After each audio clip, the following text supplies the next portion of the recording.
আপনি এই মূলনীতিটা কোথায় পেলেন? ৭০-এর নির্বাচনে ম্যান্ডেট নিয়েছিলেন, এই মূলনীতির ভিত্তিতে নতুন রাষ্ট্র করবেন, নেন নাই। তাহলে আপনি সংবিধান তৈরি করে আমার মুক্তির লড়াইয়ের সাথে প্রথম বেইমানি করলেন। সেই রিপাবলিকে দেখলাম সোনার বাংলার নেপো কিডসরা গত পরশুদিন কিভাবে আমার ক্রিকেট বোর্ড দখল করে ফেললো। বলা ছিল রিপাবলিকের কথা, কিন্তু কায়েম করলেন রাজতন্ত্র। ৭২-এর সংবিধান গেলানোর চেষ্টা করা হয় আমাদেরকে।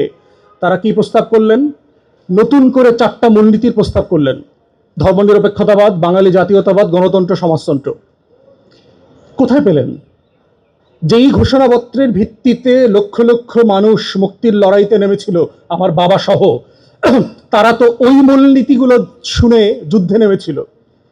আপনি এই মূলনীতিটা কোথায় পেলেন? ৭০-এর নির্বাচনে ম্যান্ডেট নিয়েছিলেন, এই মূলনীতির ভিত্তিতে নতুন রাষ্ট্র করবেন, নেন নাই। ৬৯-এর গণ অভ্যুত্থানে যে ম্যান্ডেট নেওয়া ছিল, সেই ম্যান্ডেটে বলা ছিল যে আমার নতুন রিপাবলিক এইটার ভিত্তিতে চলবে। ৬৬-তে গণ অভ্যুত্থান হয়েছে, 6 দফা কর্মসূচি দেওয়া হয়েছে, সেখানে কি বলা ছিল যে আমার এই রাষ্ট্রটাই 4টা মূলনীতির উপর ভিত্তি করে চলবে। আওয়ামী লীগের দলীয় গঠনতন্ত্র ছিল, মুক্তিযুদ্ধের 9 মাসের কোনো দলিল দস্তাবেজ অস্থায়ী সরকারের কোথাও ছিল না। তাহলে আপনি সংবিধান তৈরি করে আমার মুক্তির লড়াইয়ের সাথে প্রথম বেইমানি করলেন, এবং যেই ইনস্ট্রুমেন্ট দিয়ে আপনি বেইমানি করলেন, এক্স্যাক্টলি ইতিহাস রিপিট করে ওই সিমিলার ইনস্ট্রুমেন্টকে you are using now against the very popular mandate of the time. 2026-এর ম্যান্ডেটকে আপনি এক্স্যাক্টলি সেম সংবিধান দিয়ে জাস্টিফাই করবার চেষ্টা করছেন। আমার স্বাধীনতার ঘোষণাপত্রে বলা ছিল একটা ডেমোক্রেটিক গভর্নমেন্ট করবেন, একটা রিপাবলিক হবে। সেই রিপাবলিকে দেখলাম সোনার বাংলার নেপো কিডসরা গত পরশুদিন কিভাবে আমার ক্রিকেট বোর্ড দখল করে ফেললো। বলা ছিল রিপাবলিকের কথা, কিন্তু কায়েম করলেন রাজতন্ত্র।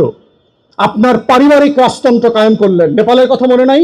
নেপালের আন্দোলন কোথায় শুরু হয়েছিল? আপনাদেরকে মনে করিয়ে দিচ্ছি, এই নেপো কিডদেরকে বাংলাদেশের তরুণরা আবার প্রতিরোধ করবে ইনশাআল্লাহ।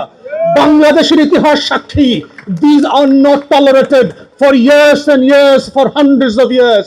These have been evident for the nation and the students. These have been the place for evidence. This had happened in the past and it shall happen in the future for the same given reason. এটা হইতেই হবে। এটা মুক্তির লড়াইয়ের অঙ্গীকার ছিল আমাদের। সেই নেপোকেটসরা আবার বাংলাদেশে নতুন করে সুটটাই পরে ফিরে আসছে, যাদের আয়োটা অফ এভিডেন্স কোনো কন্ট্রিবিউশন নাই গত জুলাইয়ের অভ্যুত্থানে, ন্যূনতম কোনো অভ্যুত্থানের কোনো কন্ট্রিবিউশন নাই। এক্স্যাক্টলি দেখেন ৭২-এর সংবিধানে কিভাবে আমাদের সাথে প্রতারণা করলো। বলা ছিল একটা গণতান্ত্রিক রাষ্ট্রের কথা স্বাধীনতার ঘোষণাপত্রে ছিল। বাংলাদেশের ইতিহাসে সোনার বাংলায় প্রথম নির্বাচন, the old enough to remember and those good enough to read the books of history, ৭৩-এর মার্চের প্রথম নির্বাচন করেন। বাংলাদেশে জাসদ সবচেয়ে বড় বিরোধী দল ছিল, তাদেরকে কোথাও ইলেকশন ক্যাম্পেইন করতে দেওয়া হয় নাই। 100-র উপর ক্যান্ডিডেটকে পিটায়, জেলে ভরে, হত্যা করে নাই করে দিয়েছে। শেখ মুজিব নির্বাচনের পরে বঙ্গভবনে দাঁড়িয়ে বলেছে আজকে বাংলাদেশে কোনো বিরোধী দল নাই। শেখ মুজিব বলেছে অন রেকর্ড।